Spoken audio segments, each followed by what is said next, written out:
అవసరం లేదు. అలాగని మన హక్కులు ఎవడైనా కాలు రాస్తుంటే మౌనంగా కూర్చోవద్దు. అందరూ కలిసి ఉద్యమించండి, అందరూ కలిసి పోరాడండి, అందరూ కలిసి న్యాయం కోసం ప్రశ్నించండి. మీ ఐక్యతే మీకు సమస్తాన్ని తెచ్చిపెడుతుంది.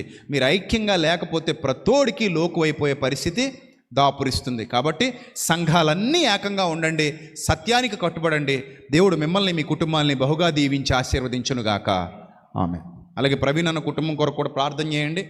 వారి బిడ్డలు, వారి భార్య, వారి కుటుంబ సభ్యులు అందరూ ఆదరణ పొంది చక్కగా వారి జీవితాన్ని ముందుకు కొనసాగించుకుంటూ ఒకానొక దినాన పరదేశంలో మరలా ఆయన్ని కలుసుకోబోతున్నారనే స్థిర విశ్వాసంతో అలాగే సంఘాలన్నీ కూడా ఉండాలని మనస్ఫూర్తిగా కోరుకుంటున్నాను. ఫర్దర్ ఇన్వెస్టిగేషన్ కోసం పెద్దలందరూ కలిసి మాట్లాడుకుంటాం. అది ఏంటనేది వెళ్ళి ప్రశ్నిస్తాం. వీలైతే మేము పెద్దల్ని, అధికారుల్ని, పోలీసులను కూడా మరొకసారి మరలా కలుస్తాం, కలిసి మాట్లాడతాం.